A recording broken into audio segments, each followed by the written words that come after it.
നമസ്കാരം. എല്ലാവർക്കും sapiens PSC സ്വാഗതം. ഇന്നത്തെ ക്ലാസ്സിൽ നമ്മൾ പഠിക്കുന്നത് ഓസ്കാർ പുരസ്കാരത്തെ കുറിച്ചാണ്.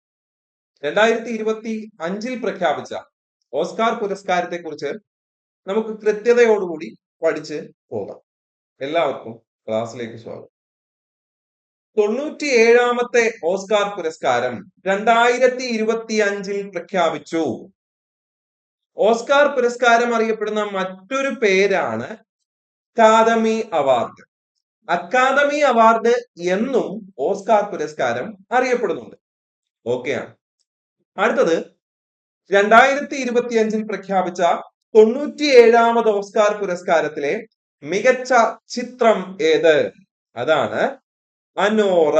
ഓർത്തു വെച്ചോണേ, അനോറ എന്നാണ് മികച്ച ചിത്രത്തിന്റെ പേര്. ഇതിന്റെ സംവിധായകൻ ആരാണ് എന്നുള്ളതൊക്കെ ഇനി വരുമ്പോ പഠിക്കും. തൽക്കാലം നിങ്ങൾ മികച്ച ചിത്രം പഠിച്ചു വെച്ചല്ലോ, അനോറ. ഓക്കെ, അനോറ ഇവിടെ കൃത്യമായി ഓർത്തിരിക്കാവുന്ന പേരാണ്, എളുപ്പമുള്ള പേരാണ്. അനോറ. ഓക്കെ, ഇനി അടുത്തത് മികച്ച സംവിധായകന്റെ പേരാണ് സീൻ ബേക്കർ.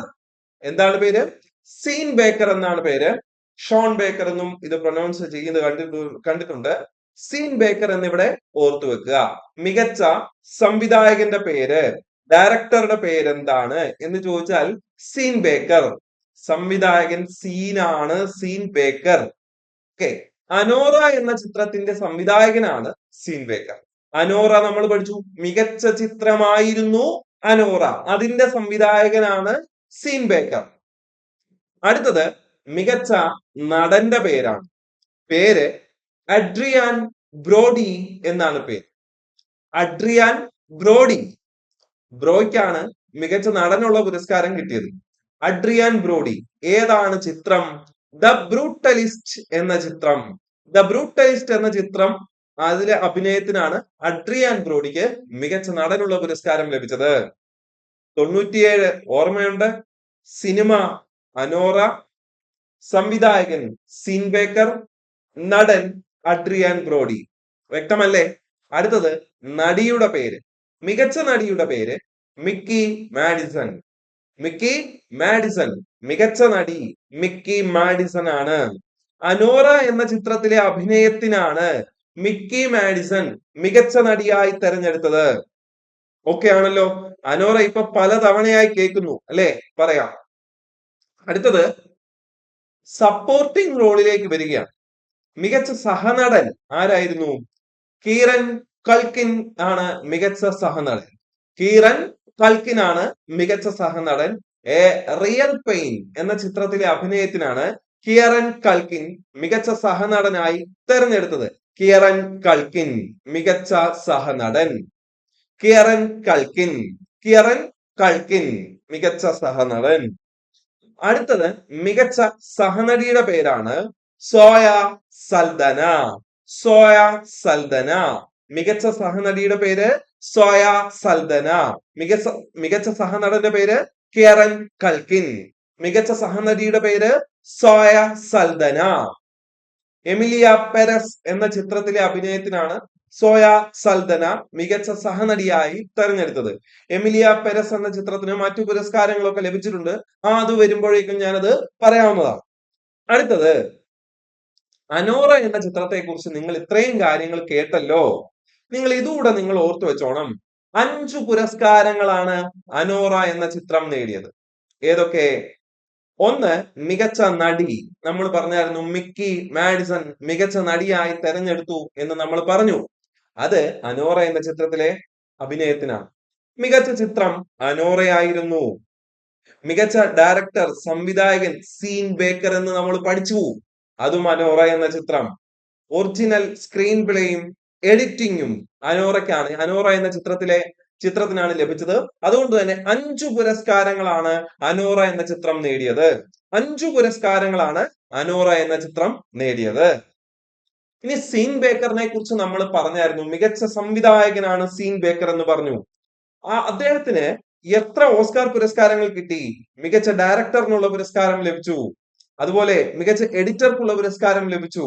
അതുപോലെ മികച്ച സ്ക്രീൻ പ്ലേക്കുള്ള പുരസ്കാരം ലഭിച്ചു. അങ്ങനെ 3 ഓസ്കാർ പുരസ്കാരങ്ങൾ ആർക്ക് ലഭിച്ചു? സീൻ ബേക്കറിന് ലഭിച്ചു. മികച്ച ഡയറക്ടറാണ്, മികച്ച എഡിറ്ററാണ്, മികച്ച സ്ക്രീൻ പ്ലേ ആണ് ആര്? Sean Baker. ഈ പോയിന്റൂടെ നിങ്ങൾ എന്ത് ചെയ്യണം? ഓർത്തിരിക്കണം, വളരെ പ്രധാനപ്പെട്ടതാണ്. 97ാമത് ഓസ്കാർ പുരസ്കാരത്തിനെ കുറിച്ച് മറ്റൊരു കാര്യത്തിലേക്ക് വരുമ്പോൾ, മികച്ച ഒറിജിനൽ സ്കോർ ദ ബ്രൂട്ടലിസ്റ്റ് എന്ന ചിത്രത്തിനാണ് ഒറിജിനൽ സ്കോർ ലഭിച്ചത്. അത് കമ്പോസ് ചെയ്തത് ഡാനിയൽ ബ്ലൂംബർഗ് ആണ്. ഡാനിയൽ ബ്ലൂംബർഗ്, പേര് Daniel Bloomberg. Original score the brutalist എന്ന ചിത്രം ഡാനിയൽ ബ്ലൂംബർഗ്. അടുത്തത് മികച്ച വിദേശ ഭാഷാ ചിത്രം. ബെസ്റ്റ് ഇന്റർനാഷണൽ ഫീച്ചർ ഫിലിം എന്ന് കണ്ടാലും മികച്ച വിദേശ ഭാഷാ ചിത്രം എന്ന് കണ്ടാലും അവിടെ നിങ്ങൾ ഓർക്കണം I am still here. I am still here, ഇതാണ് മികച്ച വിദേശ ഭാഷാ ചിത്രം. ഓക്കെ, അടുത്തത് ബെസ്റ്റ് ആനിമേറ്റഡ് ഫീച്ചർ ഫിലിം. മികച്ച ആനിമേറ്റഡ് ഫീച്ചർ ഫിലിമിന്റെ പേര് ഫ്ലോ. ഓർത്തു വെച്ചോണം, ഫ്ലോ ആണ് മികച്ച ആനിമേറ്റഡ് ഫീച്ചർ ഫിലിം. മികച്ച ആനിമേറ്റഡ് ഫീച്ചർ ഫിലിം ഫ്ലോ ആണ്. അടുത്തത് ഇന്ത്യയിൽ നിന്നുള്ള ഔദ്യോഗിക എൻട്രി ആയിരുന്നു ലാപ്ത ലേഡീസ് എന്ന ചിത്രം. കിരൺ റാവു സംവിധാനം ചെയ്തതാണ് ലാപ്ത ലേഡീസ്. ഇന്ത്യയിൽ നിന്നുള്ള ഒഫീഷ്യൽ എൻട്രി ആയിരുന്നു. അതുകൂടാതെ ഷോർട്ട് ഫിലിമായ അനുജ ഇന്ത്യയിൽ നിന്ന് ഓസ്കാർ നോമിനേഷനിലേക്ക് എത്തി. അതായത് ഇന്ത്യയിൽ നിന്നുള്ള ഷോർട്ട് ഫിലിം നോമിനേഷൻ വരെ എത്തിയ ഷോർട്ട് ഫിലിമാണ്. ലൈവ് ആക്ഷൻ ഷോർട്ട് ഫിലിം വിഭാഗത്തിൽ, ഏതാണ്? ലൈവ് ആക്ഷൻ ഷോർട്ട് ഫിലിം വിഭാഗത്തിൽ ഇന്ത്യയിൽ നിന്ന് നോമിനേഷൻ നേടിയ ചിത്രമാണ് അനൂജ എന്ന ചിത്രം. ഓർത്തു വെച്ചോണം, പരീക്ഷയ്ക്ക് ഇത് ചോദിക്കാം. ഇന്ത്യൻ ചിത്രങ്ങളായതുകൊണ്ട് ചോദ്യം വരാം. ഇന്ത്യയിൽ നിന്നുള്ള ഔദ്യോഗിക എൻട്രി ആയിരുന്നു Laapataa Ladies. Live action short film വിഭാഗത്തിൽ ഇന്ത്യയിൽ നിന്ന് നോമിനേറ്റഡ് വിഭാഗത്തിൽ എത്തിയ ചിത്രമായിരുന്നു അനൂജ എന്ന ചിത്രം. ഇനി നിങ്ങൾ വാർത്തകളിലൂടെ അറിഞ്ഞായിരുന്നു അല്ലെ, ആടുജീവിതം എന്ന ചിത്രം ഓസ്കാർ പുരസ്കാരത്തിനുള്ള പ്രാഥമിക പട്ടികയിൽ ഇടം നേടിയ മലയാള ചിത്രമായിരുന്നു ബ്ലെസി സംവിധാനം ചെയ്ത ആടുജീവിതം എന്ന ചിത്രം. പ്രാഥമിക പട്ടികയിൽ, പുരസ്കാരത്തിനുള്ള പ്രാഥമിക പട്ടികയിൽ ഇടം നേടിയ മലയാള ചിത്രമാണ് ആടുജീവിതം. ഇന്ത്യയിൽ നിന്ന് പ്രാഥമിക പട്ടികയിൽ ഉണ്ടായിരുന്നത് 7 ചിത്രങ്ങളാണ്. പ്രാഥമിക പട്ടികയിൽ ഇന്ത്യയിൽ നിന്നുണ്ടായിരുന്ന ചിത്രങ്ങളുടെ എണ്ണം 7 ആണ്. ഇത്രയും കാര്യങ്ങൾ നിങ്ങൾ എന്തുമായി ബന്ധപ്പെട്ട് ഓർത്തിരിക്കണം? 2025 പ്രഖ്യാപിച്ച ഓസ്കാർ പുരസ്കാരവുമായി ബന്ധപ്പെട്ട് ഓർത്തിരിക്കണം. ആദ്യം നിങ്ങൾ അവിടെ ഓർക്കണം 97ാമത്തെ ഓസ്കാർ പുരസ്കാരം. അത് കഴിഞ്ഞ് നിങ്ങൾ ഓർക്കണം മികച്ച ചിത്രമാണ് അനോറ.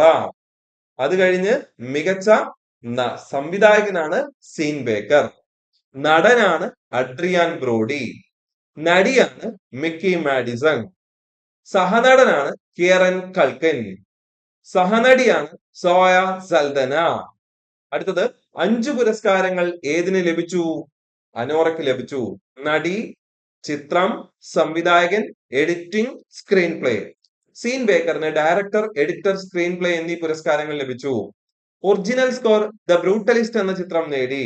അത് കമ്പോസ് ചെയ്തത് ഡാനിയൽ ബ്ലൂംബർഗ് ആണ്. അടുത്തത് വിദേശ ഭാഷാ ചിത്രം I am still here. Animated feature film Flow ആണ്. ഇന്ത്യയിൽ നിന്നുള്ള ഔദ്യോഗിക എൻട്രി ആണ് ലാപ്ത ലേഡീസ്. ഷോർട്ട് ഫിലിം വിഭാഗത്തിൽ, ലൈവ് ആക്ഷൻ ഷോർട്ട് ഫിലിം വിഭാഗത്തിൽ നോമിനേഷൻ നേടിയത് അനുജ എന്ന ചിത്രം. ഓസ്കാർ പുരസ്കാരത്തിനുള്ള പ്രാഥമിക പട്ടികയിൽ ഇടം നേടിയ മലയാള ചിത്രം ആടുജീവിതം. പ്രാഥമിക പട്ടികയിൽ ഉണ്ടായിരുന്ന ഇന്ത്യൻ ചിത്രങ്ങൾ 7. അപ്പം പറഞ്ഞ അത്രയും കാര്യങ്ങൾ നിങ്ങളിലേക്ക് എത്തി എന്ന പ്രതീക്ഷയോടുകൂടി ഈ ക്ലാസ് ഇവിടെ അവസാനിപ്പിക്കുകയാണ്. എല്ലാവർക്കും നന്ദി.